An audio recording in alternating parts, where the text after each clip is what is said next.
Saudari-saudara yang dikasihi Tuhan, berjumpa lagi dalam program Api Karunia Tuhan. Pada sesi ini, kita diajak untuk melihat dan merenungkan surat Rasul Paulus kepada jemaat di Galatia. Dan dalam suratnya, Rasul Paulus secara tegas meneguhkan dan menyampaikan kepada jemaat di Galatia bahwa dirinya adalah rasul yang diutus Tuhan untuk mewartakan kabar gembira kepada jemaat non-Yahudi, jemaat universal. Sangat menarik ulasannya. Mari kita bersama-sama mendengarkan, merenungkan, dan berdoa.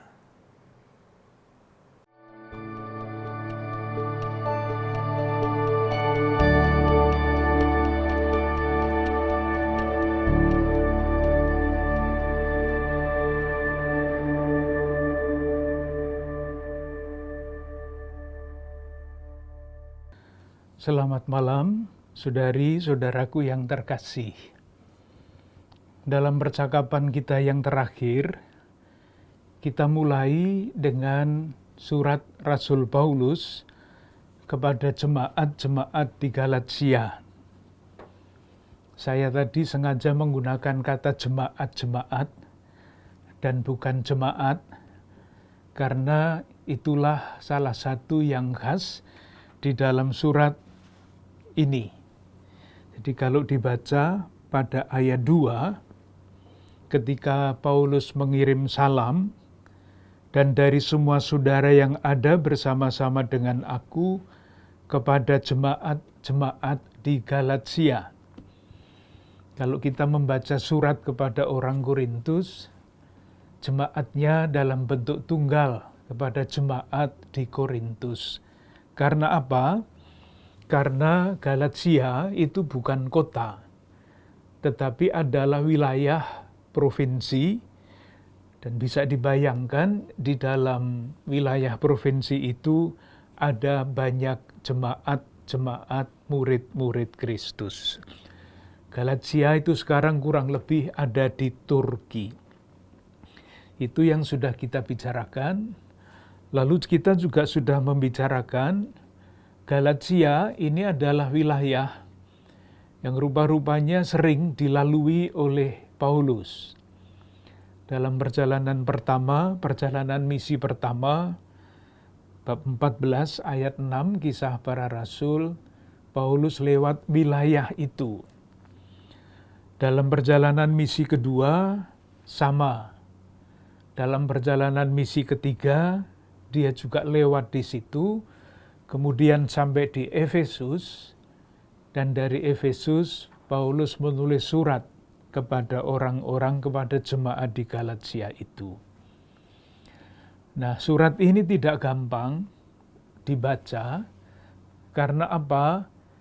Karena mengandaikan pertama, pengetahuan banyak mengenai perjanjian lama, dan yang kedua, cara berargumentasi pada waktu Paulus ini menulis surat ini.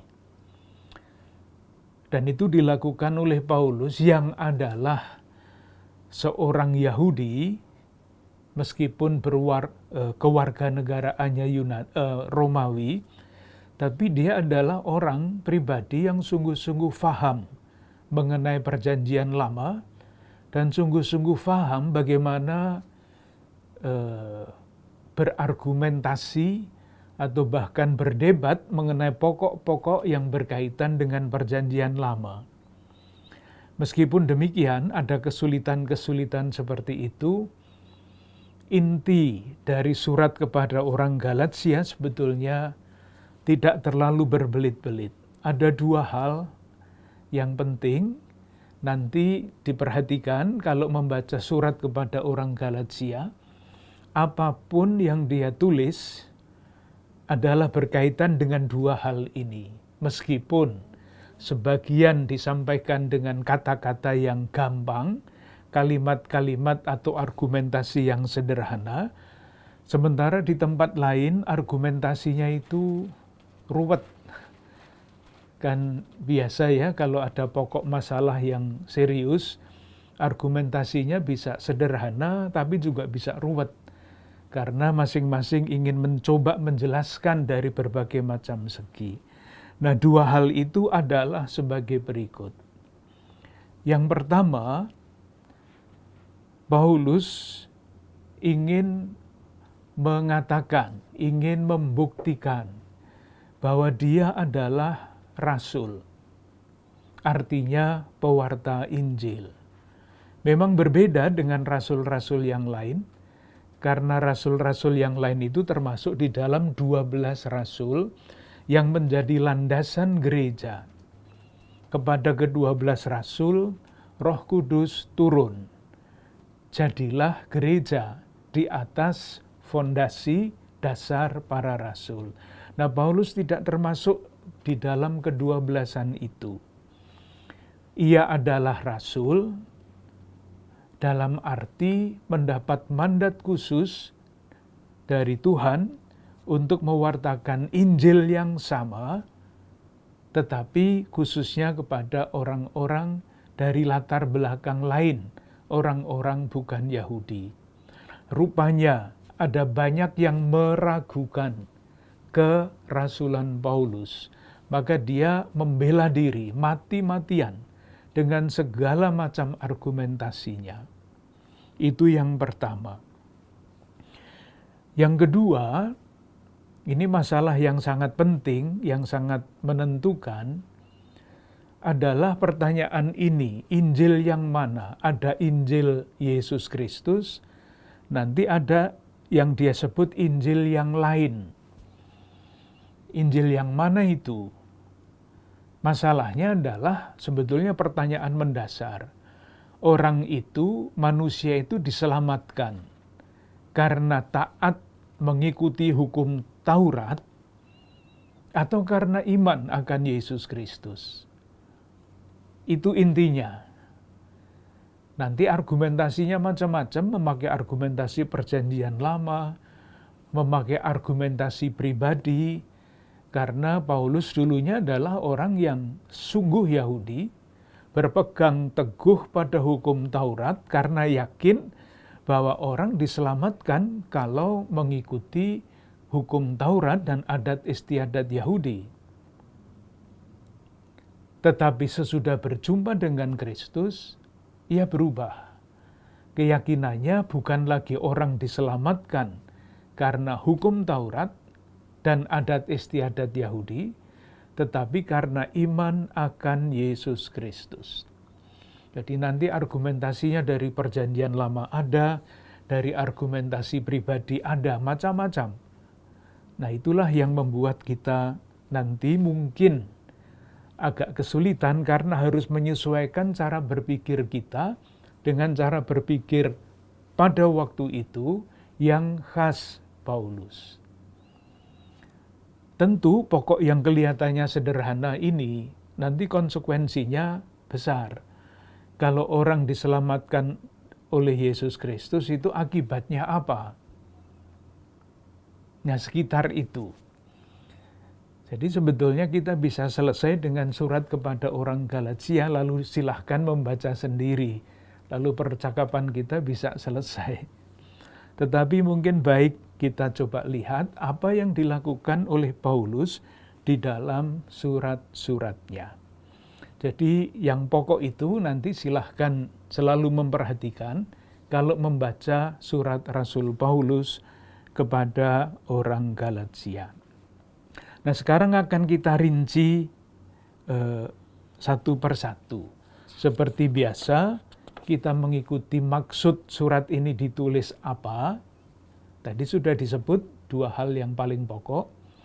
Lalu bagaimana argumentasi mengenai hal ini dikembangkan di dalam surat. Kita lihat nanti berikutnya adalah susunan surat Paulus. Sekarang kita masuk ke bagian yang baru, maksud penulisan surat kepada orang Galatia. Tadi sudah disebut, di dalam surat ini Paulus ingin membuktikan bahwa dia adalah rasul.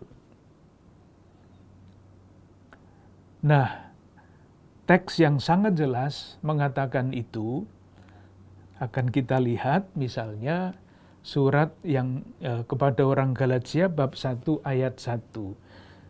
Coba silahkan nanti kalau sempat membandingkan dengan surat-surat yang lain. Ini baris pertama surat kepada orang Galatia, nadanya sudah keras. Di balik itu, rupanya ada konflik besar antara Paulus dan lawan-lawannya yang tidak mengakui Paulus sebagai rasul. Coba silahkan kita perhatikan kalimat itu. Dari Paulus, seorang rasul. Kan sudah ini ya, terasa nadanya keras. Bukan karena manusia, juga bukan oleh seorang manusia, melainkan oleh Yesus Kristus dan Allah Bapa. Kalimat pertama, nadanya sudah seperti itu. Padahal kalau kita membaca surat yang lain, misalnya pendahuluan kepada surat kepada orang Korintus yang persis di depannya, rumusannya sangat lunak, sangat biasa. Saya kutip misalnya 1 Korintus bab 1 ayat 1. Dari Paulus yang oleh kehendak Allah menjadi rasul Yesus Kristus, dan dari Timotius saudara kita, kasih karunia dan damai sejahtera menyertai kamu. Enak sekali didengar. Tetapi surat kepada orang Galatia ini kalimat pertamanya sudah polemik. Saya ini rasul, seorang rasul, bukan karena manusia. Terasa itu, pembelaan dirinya sudah mulai pada ayat pertama dari surat ini. Moga-moga jelas. Kemudian pembuktian itu juga disampaikan lebih lanjut pada bab 1 ayat 11 sampai 16. Agak panjang pembelaannya. Mungkin baik juga dibaca pelan-pelan supaya ikut merasakan bagaimana posisi Paulus pada waktu itu dan bagaimana dia membela diri. Saya baca ayat 11. Sebab aku menegaskan kepadamu saudara-saudaraku bahwa Injil yang kuberitakan itu bukanlah Injil manusia. Nada polemik di balik itu sangat terasa. Ayat 12. Karena aku bukan menerimanya dari manusia, dan bukan manusia yang mengajarkannya kepadaku, tetapi aku menerimanya oleh penyataan Yesus Kristus. Ini, jadi dia menerima dari Yesus Kristus sendiri, dan dengan sendirinya ia mengingat di dalam surat ini pengalaman perjumpaannya dengan Kristus yang diceritakan sampai 3 kali di dalam Kisah Para Rasul. Kisah bab 9, bab 22, dan bab 26. Itu ringkasannya ada di sini. Kita baca ayat 13. Sebab kamu telah mendengar tentang hidupku dahulu dalam agama Yahudi. Tanpa batas aku menganiaya jemaat Allah dan berusaha membinasakannya. Dan di dalam agama Yahudi aku jauh lebih maju dari banyak teman yang sebaya dengan aku di antara bangsaku, sebagai orang yang sangat rajin memelihara adat istiadat nenek moyangku. Ini masa lampau Paulus. Kalau masih ingat ketika kita bicara tentang Kisah Para Rasul, peristiwa perjumpaan itu diceritakan 3 kali, susunannya sama.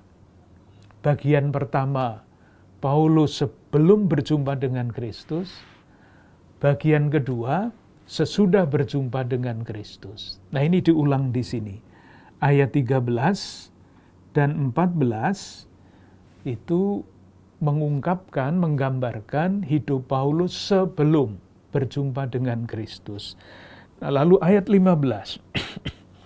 Tetapi waktu Ia yang telah memilih aku sejak kandungan ibuku dan memanggil aku oleh kasih karunia-Nya, berkenan menyatakan anaknya di dalam aku, supaya aku memberitakan Dia di antara bangsa-bangsa bukan Yahudi, maka sesaat pun aku tidak minta pertimbangan kepada manusia.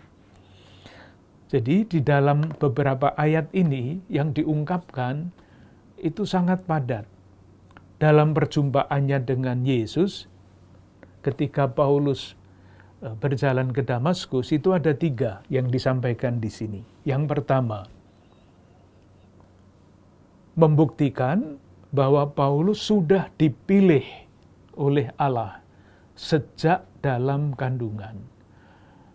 Dan pilihan itu disadari ketika dia berjumpa dengan Kristus. Dan yang kedua adalah berkenan menyatakan anaknya di dalam aku. Artinya apa? Dalam perjumpaan itu pengetahuannya, pengenalannya akan Kristus diwahyukan. Dia tidak belajar seperti orang belajar teologi di dalam fakultas teologi, enggak. Tapi pribadi Yesus, siapa Dia dan apa peranannya di dalam karya keselamatan Allah itu dinyatakan di dalam dirinya. Wahyu langsung kepada Paulus. Itu yang kedua. Dan yang ketiga, supaya aku memberitakan Dia di antara bangsa-bangsa bukan Yahudi. Jadi ada 3 kisah perjumpaan Paulus dengan Kristus di dalam Kisah Para Rasul. Sekali lagi bab 9, bab 22, bab 26 persis isinya sama dengan ini. Kisah bab 9 itu bercerita mengenai perjumpaan Paulus dengan Kristus. Dia disembuhkan dan dinyatakan sebagai orang pilihan Allah. Kisah Para Rasul bab 22 tekanannya adalah pernyataan diri Yesus, perwahyuan diri Yesus langsung kepada Paulus. Dan Kisah Para Rasul bab 26 itu isinya adalah perutusan Paulus. Itu yang pertama. Jadi Paulus dengan berbagai macam cara membuktikan bahwa dia sungguh-sungguh rasul dengan segala macam argumentasinya itu. Yang kedua, dia mengatakan bahwa Injil satu-satunya yang benar adalah Injil yang ia wartakan.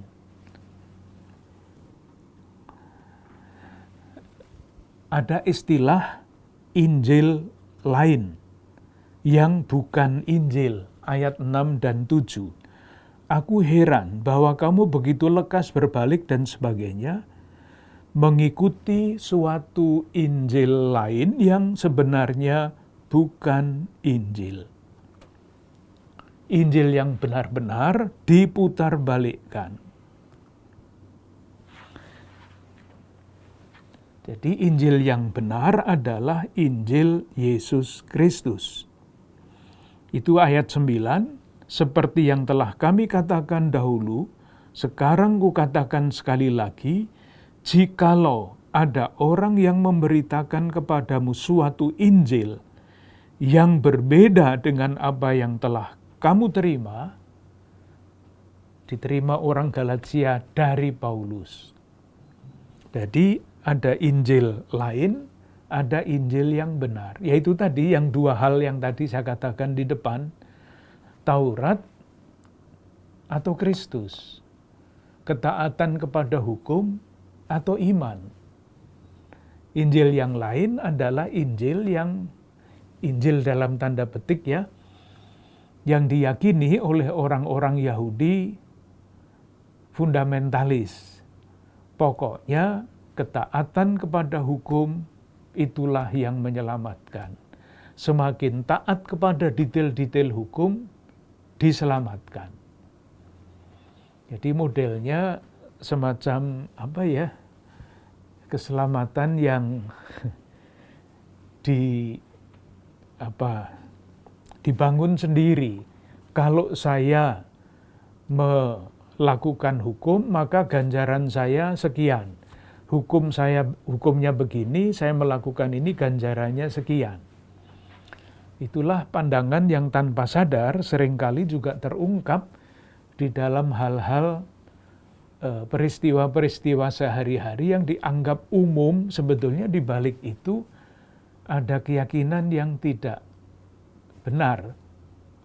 Saya mungkin pernah mengatakan kalau orang melayat lalu ada sambutan, tidak jarang yang membuat sambutan itu mengatakan begini, semoga almarhum mendapat ganjaran setimpal dengan jasa baiknya. Coba silahkan memperhatikan kata-kata itu. Semoga almarhum mendapat ganjaran sesuai dengan amal baiknya. Hanya sesuai dengan amal baik. Sedikit sekali. Menurut saya tentu saja, mestinya sambutan yang sesuai dengan iman adalah semoga almarhum menerima ganjaran sesuai kemurahan hati dan kerahiman Allah yang tanpa batas. Kalau hanya sesuai dengan amal baiknya, kecil. Tetapi kalau sesuai dengan kebaikan dan kemurahan hati Allah dan kerahimannya itu tak terbatas. Itu yang kedua. Jadi selain membela kerasulannya, bahwa dia sungguh dipilih, diberi wahyu dan diutus, dia membela Injil yang dia wartakan. Dan rasa tegang, rasa marah, itu terungkap juga di dalam beberapa ayat ini. Coba dibaca ayat 8. Dalam 2 ayat dia menggunakan kata yang sangat keras. Tetapi sekalipun kami atau seorang malaikat dari surga yang memberitakan kepada kamu suatu Injil yang berbeda dengan Injil yang telah kami beritakan kepadamu, terkutuklah dia. Ini kata-kata yang sangat keras. Menurut latar belakang kitab suci. Ayat 9 diulang. Seperti yang telah kami katakan dahulu, sekarang kukatakan sekali lagi, jikalau, sekali lagi artinya dia mengulang-ulang menekankan itu, jikalau ada orang yang memberitakan kepadamu suatu Injil yang berbeda dengan apa yang telah kamu terima, terkutuklah dia. Nanti kata-kata keras seperti itu masih akan terulang lagi. Seolah-olah Paulus sungguh-sungguh merasa dirinya harus membela diri dan sungguh marah. Bukan karena dia tidak dihargai, tetapi karena Injil yang dia wartakan itu tidak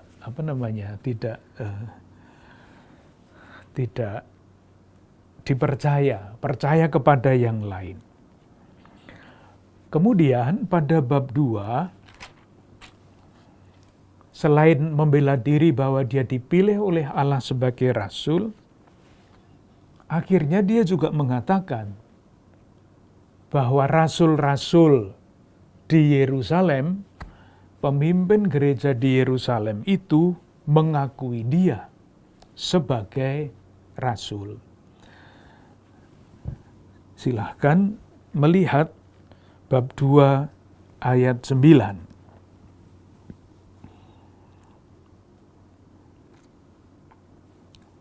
Ayat 8 dulu. Karena ia yang telah memberikan kekuatan kepada Petrus untuk menjadi rasul bagi orang-orang bersunat, artinya orang Yahudi, ia juga yang telah memberikan kekuatan kepadaku untuk orang-orang yang tidak bersunat. Paulus untuk orang Yahudi, Petrus untuk orang-orang Yahudi, Paulus untuk orang-orang lain, bangsa-bangsa lain. Nah, ini pengakuan dari Yerusalem. Dan setelah melihat kasih karunia yang dianugerahkan kepadaku, maka Yakobus muda, Kefas, dan Yohanes yang dipandang sebagai soko guru jemaat berjabat tangan dengan aku dan dengan Barnabas sebagai tanda persekutuan. Artinya, kerasulan Paulus dan pewartaannya diterima oleh rasul-rasul yang menjadi pemimpin gereja Yerusalem. Supaya kami pergi kepada orang-orang yang tidak bersunat dan mereka kepada orang-orang bersunat. Hanya kami harus tetap mengingat orang-orang miskin, dan memang itulah yang sungguh-sungguh kuusahakan melakukannya. Pengakuan. Dan itulah sebetulnya yang diungkapkan, itu yang diputuskan di dalam Konsili Yerusalem menurut Kisah Para Rasul bab 15. Diterima secara resmi. Tetapi kemudian ada sesuatu yang masih mengganjal. Nanti mungkin akan kita lihat, kalau kita melihat susunannya bagaimana gagasan yang pokok itu, dan hal-hal yang ia garis bawahi disusun di dalam surat selengkapnya. Tetapi mungkin baik kalau kita lihat bahwa meskipun Konsili Yerusalem seolah-olah prinsip sudah menyelesaikan, bukan seolah-olah tapi prinsipnya sudah menyelesaikan masalah, tetapi de facto belum, atau mungkin ada aliran-aliran yang berbeda. Silahkan lihat bab 2 ayat 11-14. Judulnya Paulus bertentangan dengan Petrus. Tetapi ayat 11 saya baca, waktu Kefas datang ke Antiokhia, aku berterus terang menentangnya sebab ia salah. Jadi Paulus berani menentang Kefas karena sebelum beberapa orang dari kalangan Yakobus, ini Yakobus yang memimpin gereja Yerusalem, datang, ia makan sehidangan dengan saudara-saudara yang tidak bersunat. Tetapi setelah mereka datang, ia mengundurkan diri dan menjauhi mereka karena takut akan saudara-saudara yang bersunat. Dibayangkan ya, Paulus makan bersama-sama dengan orang-orang bukan Yahudi. Petrus sudah menyelesaikan soal itu secara pribadi. Tetapi kemudian orang-orang dari kelompok Yakobus katanya datang bergabung di situ. Petrus pergi. Karena apa? Karena nanti dinilai ini kok orang apa ini? Kok makan dengan orang-orang yang tanda petik najis. Paulus marah tentu saja karena Injil yang dia wartakan itu tidak kenal dengan yang seperti itu. Iman akan Yesus Kristus tidak kenal hal-hal seperti itu. Dan bahkan kemudian ayat 13, dan orang-orang Yahudi yang lain pun turut berlaku munafik dengan dia.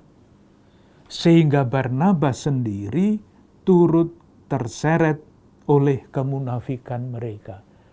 Coba silakan membayangkan, seorang Petrus, pemimpin gereja Yerusalem awal, seorang Barnabas, guru Paulus yang menyelamatkan Paulus, disebut munafik.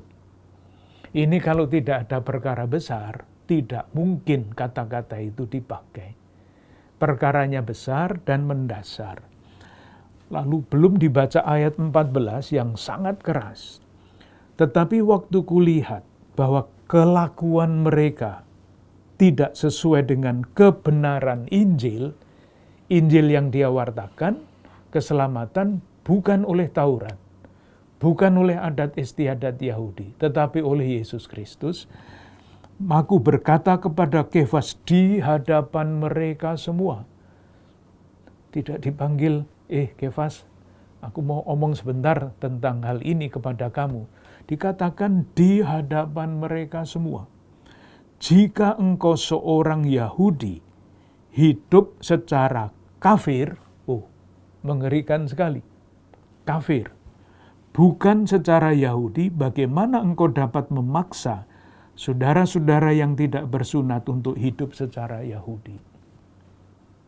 Keras. Tetapi itulah karena masalah yang dihadapi itu bukan masalah yang sederhana, masalah yang mendasar. Jadi dua hal yang tadi saya sampaikan itu sudah sangat jelas di dalam beberapa ayat yang tadi kita bacakan. Kemarahannya, kesungguhannya, dan kata-kata keras yang dia pakai menunjukkan ini watak Paulus. Dan tentu saja bukan karena hanya watak, tetapi karena perkaranya sangat mendasar. Itu maksud penulisan surat kepada orang Galatia. Sekarang mau kita lihat susunannya. Jadi gagasan pokok tadi oleh Paulus disusun seperti apa? Di dalam surat yang terdiri dari 6 bab ini. Moga-moga jelas cara berpikirnya, latar belakangnya begitu, maksud pokoknya begitu. Nah, bagaimana maksud itu disusun? Seperti halnya menulis surat, tidak selalu teratur cara berpikirnya, kembali maju, mundur, dan sebagainya. Ini bukan tesis yang harus logikanya urut, tapi argumentasi yang melibatkan seluruh kemampuan berpikir Paulus, dan bukan hanya itu, seluruh emosinya juga akan kita lihat. Sebetulnya sudah banyak yang sudah kita bicarakan ya, tapi biarlah kita coba lagi. Bagian yang pertama itu adalah bab 1 ayat 1 sampai bab 2 ayat 21. Karena sudah banyak kita bicarakan, saya ulang lagi tetapi tidak dengan uraian. Yang pertama, Paulus memilih membela diri, menyatakan bahwa dia adalah sungguh seorang rasul. Bab 1 ayat 1, dari Paulus seorang rasul dan selanjutnya. Yang kedua, ajaran yang dia wartakan itu diterima langsung dari Kristus. Ajarannya dan perutusannya. Ajarannya ada pada ayat 15, tadi sudah kita lihat, tetapi waktu Ia yang telah memilih aku sejak kandungan ibuku dan memanggil aku oleh kasih karunia-Nya, berkenan menyatakan anaknya di dalam aku. Ini Injilnya. Injil tentang Yesus Kristus dinyatakan di dalam dirinya. Lalu perutusannya, supaya aku memberitakan Dia di antara bangsa-bangsa bukan Yahudi. Kemudian yang ketiga adalah pengakuan Yerusalem. Tadi bab 2 ayat 16 dan selanjutnya. Ada satu ayat yang mungkin baik untuk diperhatikan.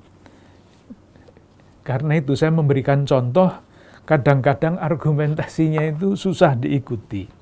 Kita baca bab 2 ayat 19 ya.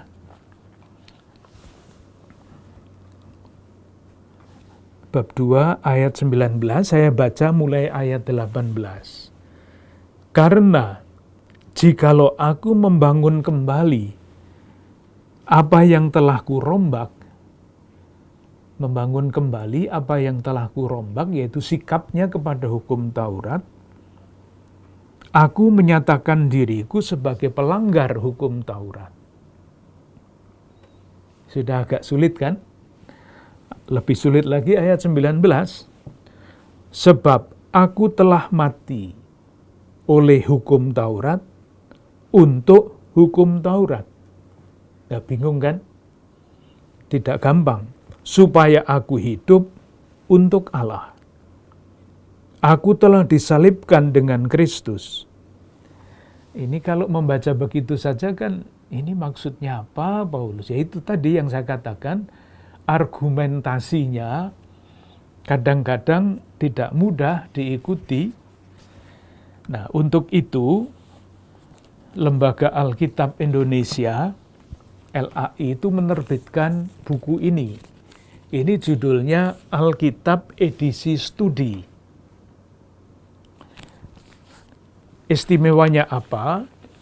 Istimewanya ayat-ayat yang sulit itu diberi catatan.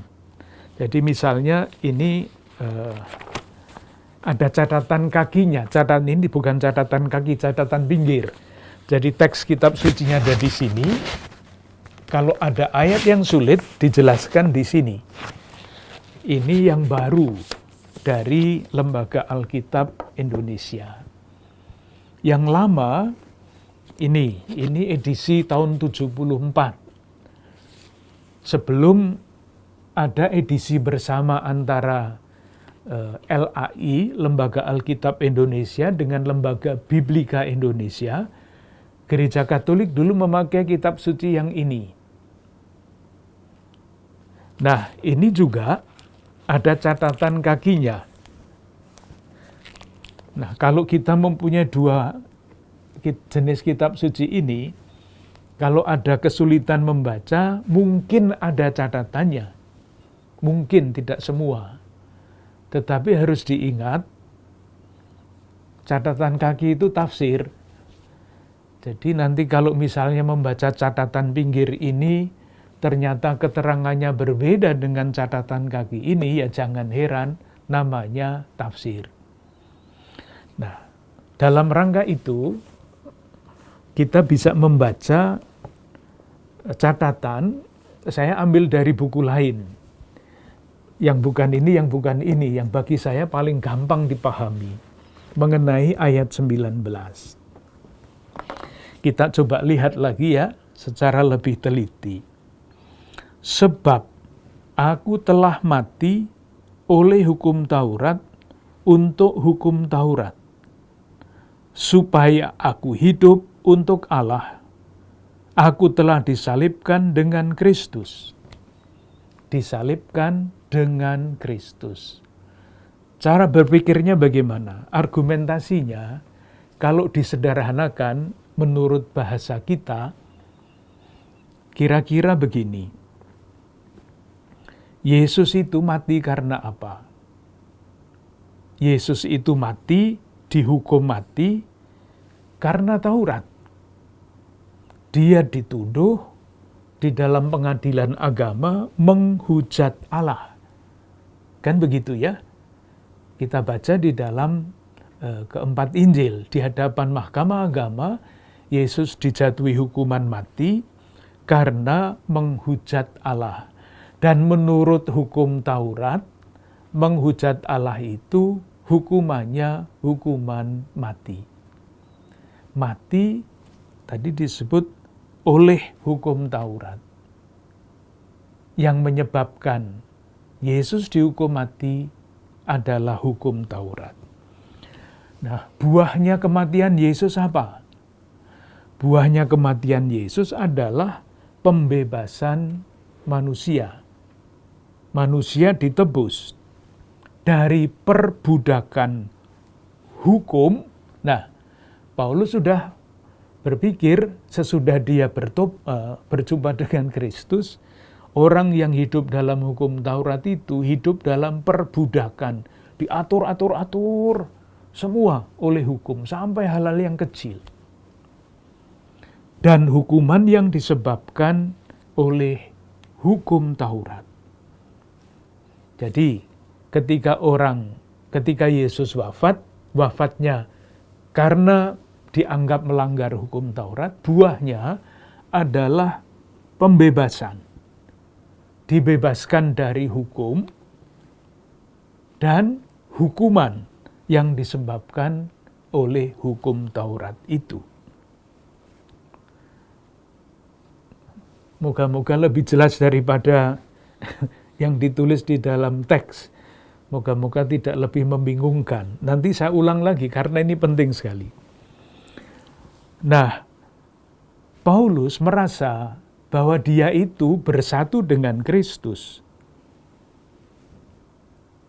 Karena apa? Karena itu tadi, anaknya di dalam dia. Dia bersatu dengan Kristus. Nah, karena Yesus ada di dalam dirinya,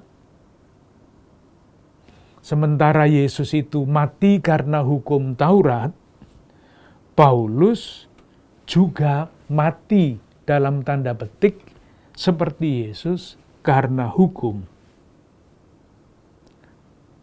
Dan Yesus yang disalibkan karena hukum Taurat, mati terhadap hukum Taurat, demikian juga Paulus yang bersatu dengan Kristus, mati tanda petik karena hukum Taurat dan terhadap hukum Taurat. Dia bebas dari hukum Taurat. Nah, karena itulah ayat 20, meskipun mati, namun aku hidup, tetapi bukan lagi aku sendiri yang hidup, melainkan Kristus yang hidup di dalam aku. Bagus sekali kata-kata ini. Dan hidupku yang kuhidupi sekarang di dalam daging adalah hidup oleh iman dalam Anak Allah yang telah mengasihi aku dan menyerahkan dirinya untuk aku. Aku tidak menolak kasih karunia Allah, sebab sekiranya aku ada kebenaran oleh hukum Taurat, maka sia-sialah kematian Kristus. Moga-moga tidak tambah bingung, tapi kira-kira begini, sekali lagi, diurutkan jalan pikirannya. Kristus itu mati untuk siapa? Karena apa? Yesus mati dihukum karena terbukti tanda petik menurut pengadilan agama Yahudi menghujat Allah. Hukumannya adalah hukuman mati. Maka dikatakan di dalam teks ini, aku telah mati oleh hukum Taurat, seperti Yesus mati oleh hukum Taurat. Nah, kemudian akibat kematian Yesus apa? Akibat kematian Yesus adalah pembebasan. Pembebasan dari apa? Pembebasan dari hukum Taurat. Itulah keselamatan. Dan terhadap hukuman yang diberikan oleh hukum Taurat. Jadi bebas terhadap hukum Taurat. Dibunuh karena hukum Taurat, maka bebas dari kewajiban-kewajiban memenuhi hukum Taurat. Yesus itu seperti itu. Nah, Paulus merasa dirinya, Yesus itu ada di dalam dirinya. Ia bersatu dengan kematian Kristus, maka dia juga ikut bangkit bersama dengan Kristus. Intinya dibunuh karena hukum Taurat, buahnya adalah bebas dari kewajiban untuk melakukan hukum Taurat. Lalu hukum yang baru adalah kasih karunia. Dan hidupku yang kuhidupi sekarang di dalam daging adalah hidup oleh iman dalam Anak Allah yang telah mengasihi aku dan menyerahkan dirinya untuk aku. Nah, karena Paulus sudah mendapat pengalaman seperti Kristus, maka hidupnya dia seutuhnya adalah hidup untuk Allah dan melayani Allah. Tidak untuk melayani hukum Taurat lagi, yang sudah membunuh Kristus dan yang membebaskan orang dari menjalankan hukum Taurat. Moga-moga tidak terlalu berbelit-belit. Lalu intinya pada ayat 20-21, aku tidak menolak kasih karunia Allah, sebab sekiranya ada kebenaran oleh hukum Taurat, maka sia-sialah kematian Kristus. Itu bagian yang pertama, bab 1 ayat 1 sampai bab 2 ayat 21. Bagian yang kedua, nah ini yang agak ruwet. Nanti argumentasinya berlapis-lapis.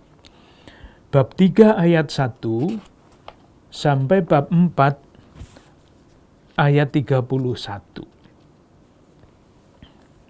Intinya begini, Paulus adalah seorang ahli Taurat, orang Yahudi dari mazhab Farisi, yaitu orang-orang yang sangat taat kepada hukum Taurat.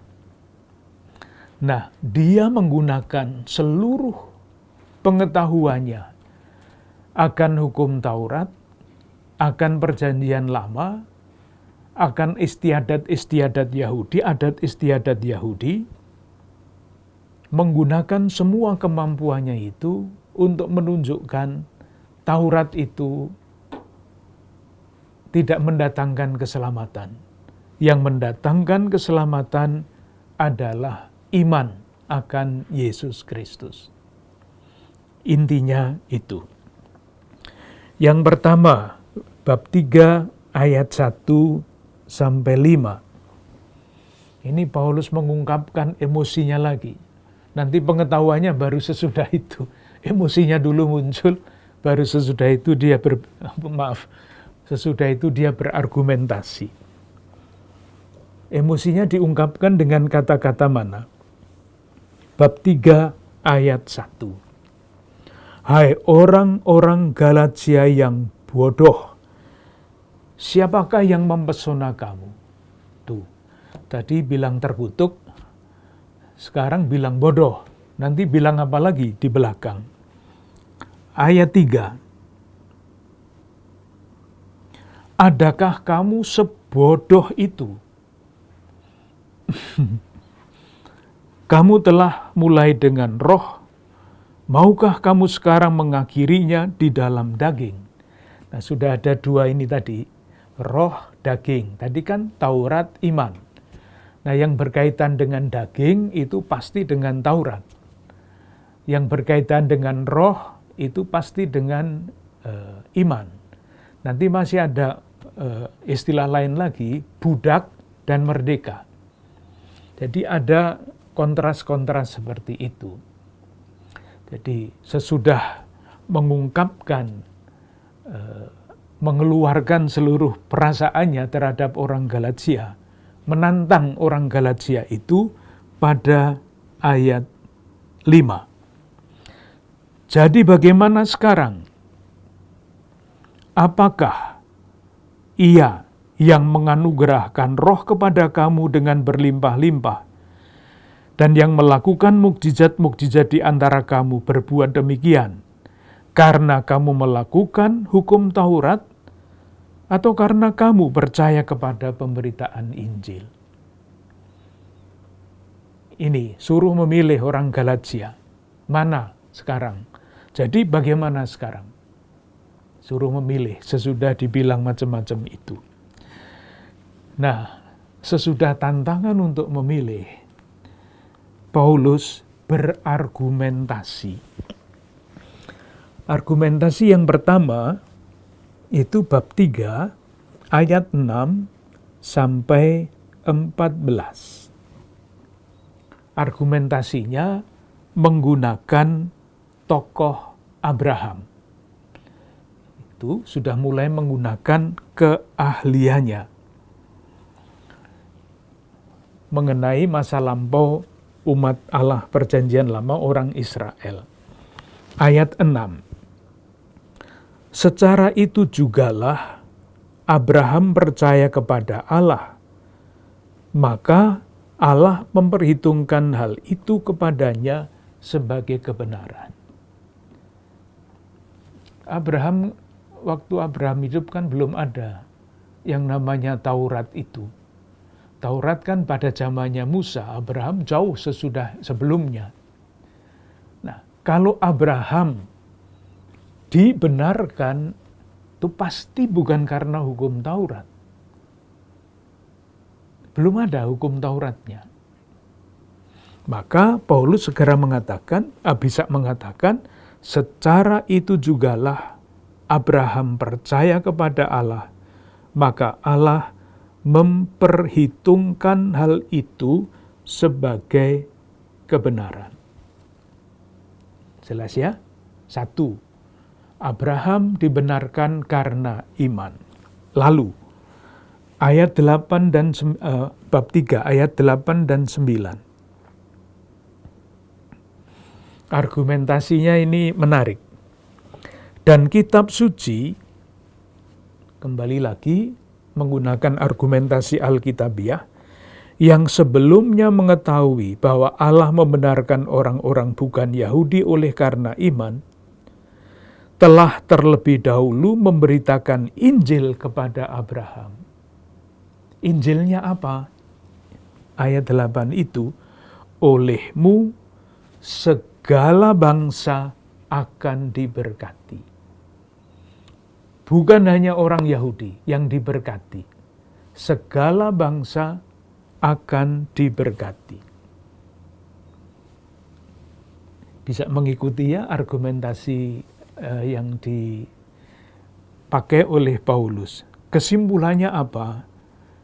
Kesimpulannya ayat 9. Jadi, mereka yang hidup dari iman, merekalah yang diberkati bersama-sama dengan Abraham yang beriman itu. Karena ayat 10, semua orang yang hidup dari pekerjaan hukum Taurat berada di bawah kutuk. Nah ini argumentasi Paulus yang juga tidak mudah diikuti. Sebab ada tertulis, terkutuklah orang yang tidak setia melakukan segala sesuatu yang tertulis dalam hukum Taurat. Logikanya tidak mudah diikuti. Jadi gampangnya begini, Abraham dulu sebelum hukum Taurat ada, itu dibenarkan karena iman. Dalam perjalanan waktu sejarah keselamatan, hukum Taurat muncul. Nah, hukum Taurat itu adalah hukum yang harus ditaati. Orang yang tidak mentaati hukum Taurat terkutuk. Maka Paulus mengatakan begini, karena semua orang yang hidup dari pekerjaan hukum Taurat berada di bawah kutuk. Karena tidak melakukan hukum Taurat. Sebab ada tertulis, terkutuklah orang yang tidak setia melakukan segala sesuatu yang tertulis dalam kitab hukum Taurat. Dan selanjutnya, ayat 14, kemudian dikatakan, Yesus Kristus telah membuat ini supaya di dalam Dia berkat Abraham sampai kepada bangsa-bangsa lain, sehingga oleh iman kita menerima roh yang telah dijanjikan itu. Jadi kembali lagi argumentasinya tetap sesama berhubungan dengan Taurat. Dan kalau melihat catatan-catatan kecil yang ada di bawah teks ini semua teks-teks perjanjian lama. Paulus ahli di dalam bidang itu, maka dia menggunakan semua argumen untuk membuktikan itu.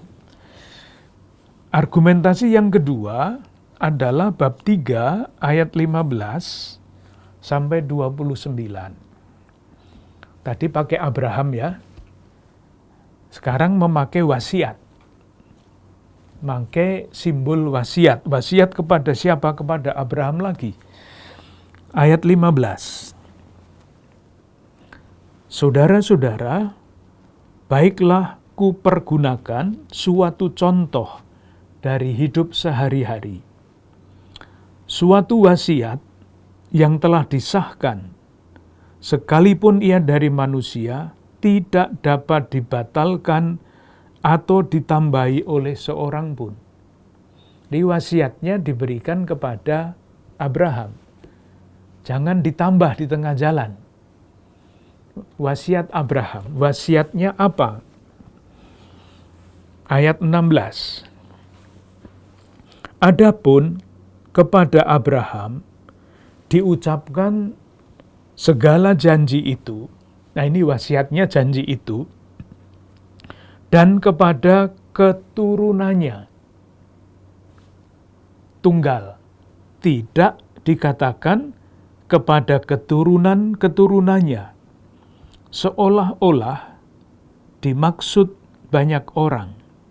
Tetapi hanya satu orang, dan kepada keturunanmu, yaitu Kristus. Ini tafsiran. Tafsirannya Paulus. Kepada Abraham diberikan wasiat. Wasiatnya berupa janji. Janji kepada keturunan Abraham. Dan menurut penafsiran Paulus, keturunan Abraham itu Kristus satu, tidak yang lain-lain. Jadi, bukan Taurat yang menyelamatkan, tetapi Kristus keturunan Abraham ini.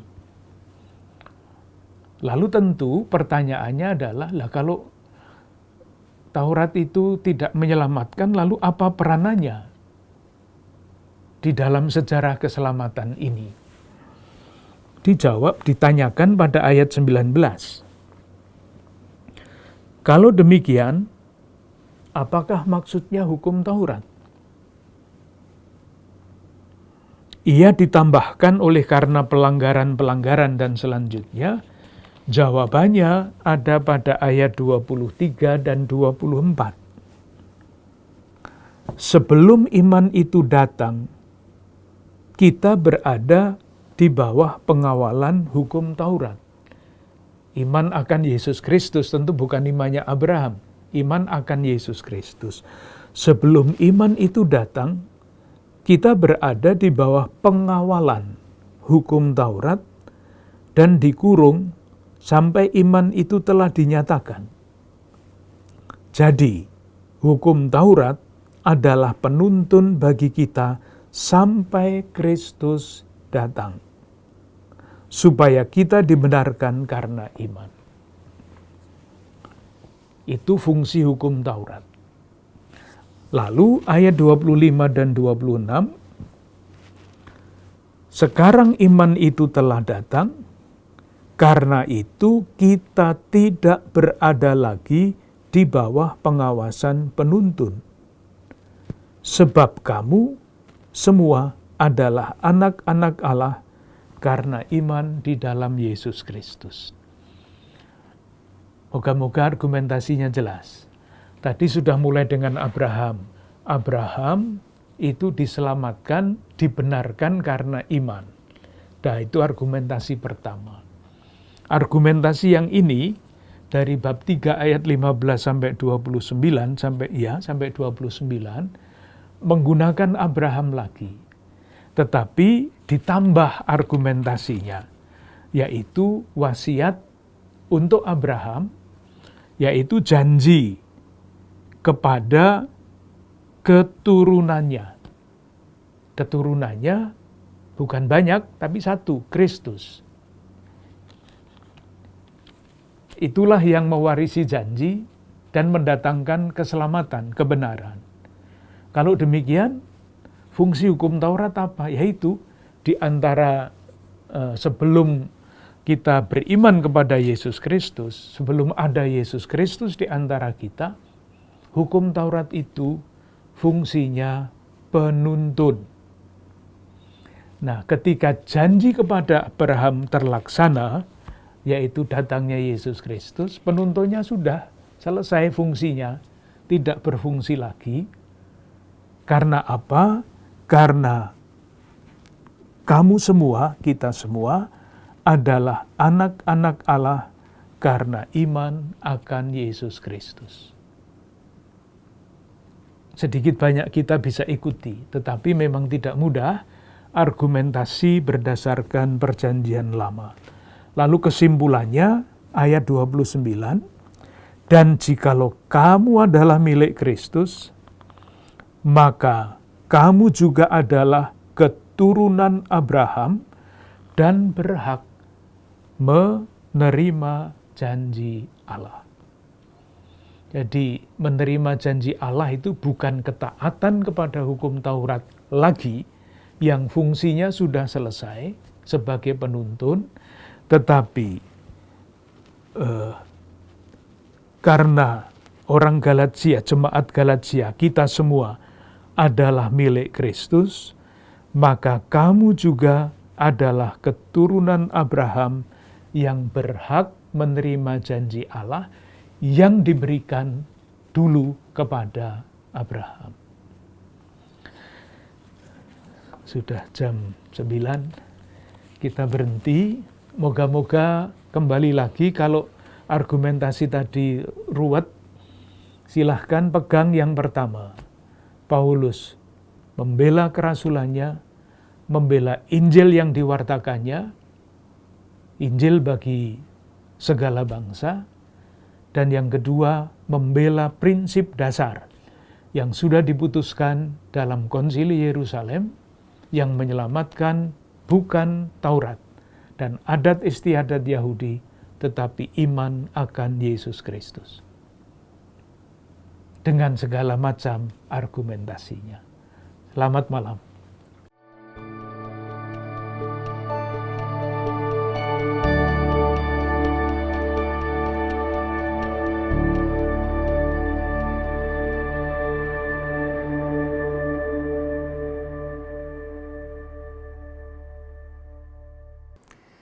Saudari-saudara yang terkasih, dalam surat Rasul Paulus kepada jemaat di Galatia, ternyata ada dua hal pokok yang disampaikan Rasul Paulus. Yang pertama, bahwa penegasan dirinya adalah Rasul yang diutus Tuhan, dan yang kedua, penegasan dan peneguhan dari Rasul Paulus bahwa Injil, kabar gembira yang diwartakannya, itu sesuai dengan kabar gembira yang diwartakan oleh para rasul di Yerusalem. Saudara-saudara yang terkasih, kita akan berjumpa lagi dalam sesi berikutnya di Senin minggu depan, tetap dengan jemaat di Galatia. Mari kita mohon berkat Tuhan untuk mengakhiri sesi ini. Semoga saudara-saudari sekalian beserta keluarga dan komunitas senantiasa dilindungi, dicurai rahmat kesehatan, perlindungan, dan damai sejahtera dari Allah yang Maha Kuasa, Bapa, Putra, dan Roh Kudus. Amin.